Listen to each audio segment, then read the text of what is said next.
Buenas tardes a todos, hoy es 17 de agosto y tenemos al SP500 en máximos, el Nasdaq se está recuperando después de una corrección casi del 12% y el VIX ha llegado a caer hasta la zona de 14.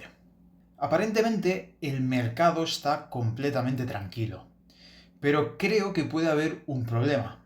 Es decir, estamos entrando en uno de los periodos del año donde históricamente la volatilidad suele aumentar.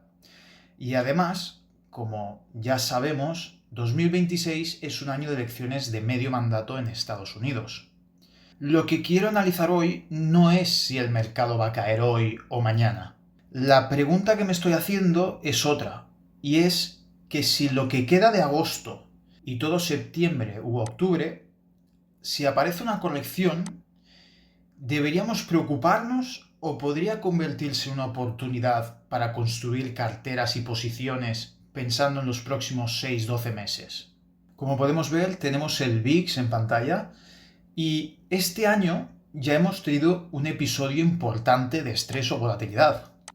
En marzo, como podemos ver, el VIX marcó aproximadamente niveles de 35, después el mercado se recuperó y durante los últimos meses el SP500 ha entrado en una fase de consolidación que recientemente ha roto al alza, mientras que el Nasdaq llegó a corregir aproximadamente un 12% y ahora se está recuperando. No ha llegado a marcar máximos, pero sí que es cierto que se ha recuperado y con un VIX en niveles cercanos a 14. Esto es importante porque hace unos meses la pregunta que me hacía era si estábamos entrando en un periodo de volatilidad alta. Y hoy sabemos que el primer gran episodio de 2026 ya ha pasado, lo cual entra dentro de lo normal, ya que de media el SP500 suele tener al año una caída aproximadamente del 10%. Por lo tanto, la pregunta ahora ya no es si puede haber una segunda corrección, porque quizás, como hemos comentado, ya lo hemos tenido en julio. El Nasdaq corrigió casi un 12%, aunque el S&P resistiera mucho mejor.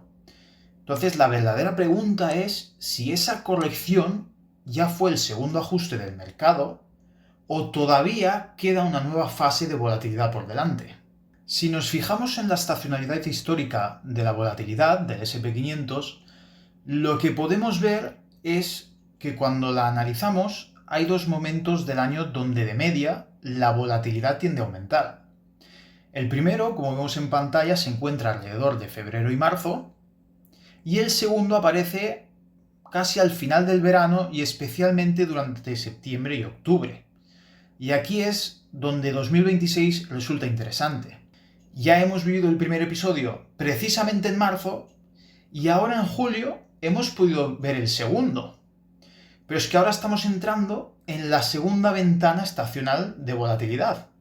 Es decir, estamos a mediados de agosto y aún nos queda septiembre y todo octubre. Esto no significa que el VIX tenga que volver a 35. La estacionalidad no es una predicción, pero sí que la tenemos que tener en cuenta para saber que estamos entrando en un periodo donde históricamente la probabilidad de movimientos más bruscos y teniendo el contexto que tenemos geopolítico de la guerra, con los tipos de interés y con Corea y los problemas de los chips, aumenta la probabilidad de tener más sensibilidad en los mercados. Si vamos un paso más allá, como hemos mencionado, 2026 no es un año cualquiera, es un año de elecciones de medio mandato en los Estados Unidos. Si analizamos los últimos 9 ciclos completos, desde 1990 hasta 2022, lo que encontramos en la siguiente gráfica fue que el principal episodio de estrés se produjo mayoritariamente antes de las elecciones. Y muchos de esos episodios se concentraron durante la parte final del verano y durante el otoño. Esto no significa que ocurra todos los años. De hecho, tenemos excepciones. Pero sí existe una concentración suficiente como para tenerla en cuenta cuando entramos en agosto, en este caso nos quedaría medio agosto, y cuando entramos en septiembre y en octubre. Muchos de los picos que, como ustedes pueden ver en el número rojo, en máximo aproximado de volatilidad, estos picos coinciden con el suelo del mercado. y en otros a lo mejor el suelo lo vemos unas semanas o incluso meses después.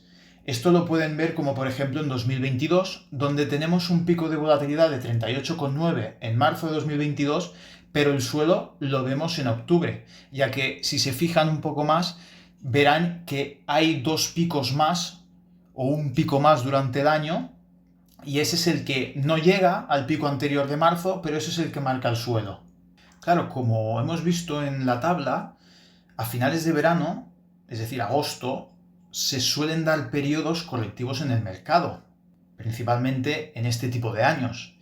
Y a finales de julio, el Nasdaq ya sufrió una corrección cercana al 12%, mientras que el S&P resistió mucho mejor y posteriormente, a principios de agosto, se recuperó como el Nasdaq, pero en el caso del S&P ya ha vuelto a marcar nuevos máximos y durante agosto, porque aún no hemos acabado el mes. Entonces la pregunta que hay que hacerse es, ¿y si la segunda corrección ya ha pasado? ¿Y la volatilidad ya ha pasado? Aunque no afectara por igual a todos los índices, claro. Porque hay que tener en cuenta que el mercado no siempre corrige de forma uniforme.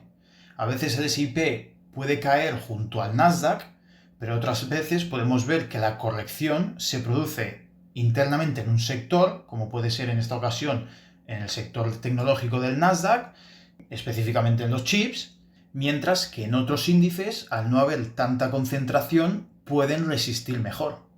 Obviamente, la estacionalidad histórica sigue siendo válida, es decir, seguimos entrando en una ventana donde la volatilidad tiende a aumentar, pero ya no podemos partir de la idea de que el mercado tiene pendiente una segunda corrección, porque a lo mejor ese ajuste ya podría haberse dado.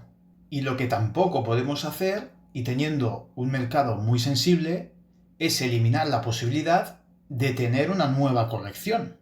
Bien, hasta ahora teníamos una muestra de 9 ciclos recientes. Si ampliamos el estudio mucho más y analizamos las elecciones de medio mandato desde 1874 hasta 2022, en total tenemos 38 ciclos. Y aquí quiero hacer un inciso. La tabla que han visto antes de los picos de volatilidad del VIX no se puede hacer con los años desde el siglo XIX, básicamente porque el VIX nace en el 1993 y en el 1990 se dispone de una serie histórica reconstruida hacia atrás hasta el 2 de enero de 1990. Si no, sí quedaría, obviamente.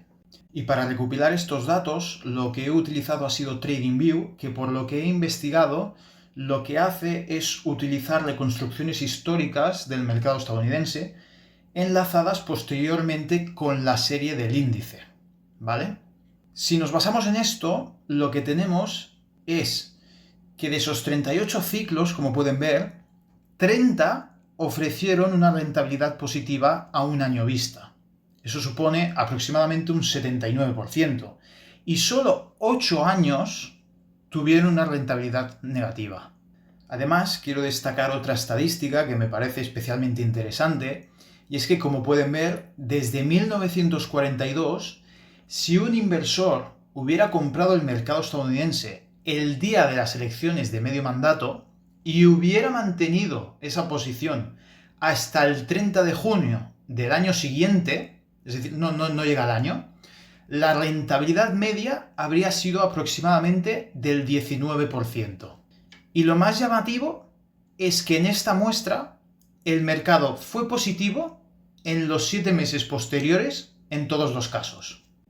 Esto lo que hace es reforzar una idea bastante clara, y es que históricamente los años de elecciones de medio mandato suelen crear un entorno interesante para el inversor en un horizonte de varios meses. Pero antes de sacar una conclusión rápida, quiero analizar los casos en los que esta estrategia, por así decirlo, no es una estrategia, es estadística, no ha funcionado. Es decir, los 8 casos que han sido negativos desde 1874. El primero es el mismo 1874, donde tuvimos un mercado lateral, casi un mercado bajista, debido al pánico de 1873 y a una larga depresión. Esto causó quiebras ferroviarias y también bancarias, y todo porque tuvimos un periodo antes de mucha especulación. El segundo año es 1886, donde tuvimos un mercado lateral, donde tuvimos un proceso económico de estancamiento y tensiones laborales, y el mercado permaneció débil tras el pánico de 1884. En 1902, donde tuvimos una gran corrección posterior, la famosa crisis financiera de Rich Man's Panic, donde el capital de Europa se retiró y hubieron liquidaciones de posiciones apalancadas. En 1906, muy parecido a 1902, con tensión previa al pánico de 1907, donde hubo un terremoto de San Francisco, grandes flujos de oro y endurecimiento monetario internacional y demás. En 1910 tuvimos un mercado en corrección debido a la recesión de 1910 que duró hasta 1912, con un endurecimiento financiero y una desaceleración económica. En 1922 tuvimos un estancamiento con otra recesión desde el 1920 hasta el 1921, y aquí tuvimos un poquito de deflación y contracción tras el boom de la posguerra. En 1930 tuvimos un mercado muy bajista, que fue la famosa Gran Depresión, que es el crash del 29, más luego los pánicos bancarios de 1930. Y por último, en 1938, aún estando en un periodo de mercado bajista debido a la Gran Depresión, tuvimos la recesión de 1937 y 1938, donde la recuperación del mercado se frenó bruscamente también. Y aquí ya podemos empezar a sacar la primera conclusión, y es que con todos estos años lo que nos está diciendo con resultados negativos no se produjeron simplemente porque fuera un año de elecciones de medio mandato, sino que en la mayoría de estos casos el mercado estaba atravesando un problema mucho más profundo. Es decir, tenemos el patrón común de que en prácticamente todos aparecen problemas de crédito, especulación excesiva, problemas bancarios, endurecimiento financiero o incluso recesiones. Y si agrupamos estos 8 casos negativos, lo que tenemos es que en la primera categoría tenemos una crisis estructural, donde se produce un colapso financiero, como puede ser en 1874 y en 1930. Luego tendríamos la segunda opción, que se producen correcciones importantes, donde hay una fuerte caída, pero no es una gran depresión como la de 1930, y aquí tendríamos 1902, 1906, 1910 y 1938, y luego mercados que están más laterales o estancados, como pongo aquí, o débiles, donde sí que vemos en el gráfico lateralidad y una debilidad prolongada, como sería en 1886 y 1922. Claro, de estos años, los que más nos pueden interesar, yo diría que son 1902 y 1906. ¿Por qué? Porque estos 2 años, para no caer en una conclusión demasiado optimista, el mercado se encontraba en máximos durante agosto y septiembre. Y eso no impidió que posteriormente se produjeran correcciones importantes cercanas al 27%, como vemos. Por eso, el hecho de que el S&P 500 esté hoy en máximos no significa que no pueda producirse una corrección incluso antes de las elecciones. Porque los máximos no eliminan el riesgo, pero tampoco son por sí solos una señal para salir del mercado. Por lo tanto, si unimos todos los gráficos anteriores y los tenemos en cuenta, a día de hoy no tenemos un escenario comparable ni a 1930, la Gran Depresión, o 1938, por ejemplo. Tampoco estamos por ahora en un mercado lateral durante años, como hemos visto que ha ocurrido en algunos de los ciclos negativos. Pero sí tenemos una situación en la que el mercado está en máximos justo cuando entramos en una ventana históricamente más volátil. Por eso creo que el escenario más razonable no es esperar una crisis, pero tampoco asumir que porque el VIX esté en 15 o en valores bajos, en 14, el mercado no pueda corregir. Por lo tanto, a día de hoy tengo 3 escenarios en mente. El primero sería que ya hemos tenido los 2 episodios relevantes, donde marzo fue una corrección generalizada y julio fue una corrección más concentrada en el sector tecnológico, es decir, en el Nasdaq. Y en este escenario, agosto y octubre podría tener volatilidad, pero no necesariamente una nueva corrección muy relevante. A este escenario orientativamente le daría un 45% de probabilidad. El segundo escenario le daría un 40% de probabilidad, que sería que julio fue una corrección parcial. Es decir, el Nasdaq podría volver a corregir o el mercado podría experimentar una caída más amplia de entre un 3-8%, como pongo aquí, durante septiembre y octubre. Y no necesariamente sería un tercer episodio, sino podría ser una extensión o segunda fase de la corrección iniciada en julio. Por ejemplo, en Nasdaq, si no vemos nuevos máximos, podríamos seguir en corrección.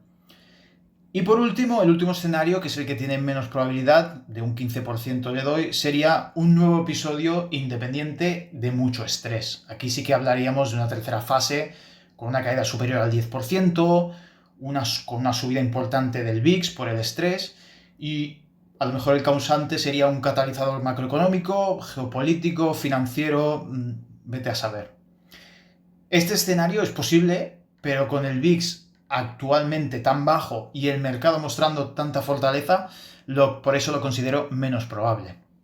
En conclusión, nuestro escenario central es que si aparece volatilidad, probablemente sea una corrección normal dentro de una tendencia que por ahora sigue siendo constructiva. Si esa corrección llega, tendremos que mirar si algo realmente ha cambiado en nuestra tesis o simplemente el mercado nos está dando una oportunidad para comprar un mejor activo a mejores precios. Entonces, cuando analizamos estas 38 elecciones de medio mandato, la historia lo que nos dice es que en la mayoría de los casos la volatilidad terminó siendo una oportunidad. Y el verdadero riesgo apareció cuando detrás de la caída había un problema estructural mucho mayor. Dicho esto, veremos cómo evolucionan los mercados, si nos ofrecen alguna oportunidad cumpliéndose algún escenario de los que hemos comentado, a lo mejor añadimos alguna posición, y si lo hacemos, tanto añadir o reducir tamaño de alguna posición, lo comentaremos tanto por Twitter como haremos un vídeo de YouTube. Hasta aquí el vídeo de hoy, muchas gracias y hasta la próxima.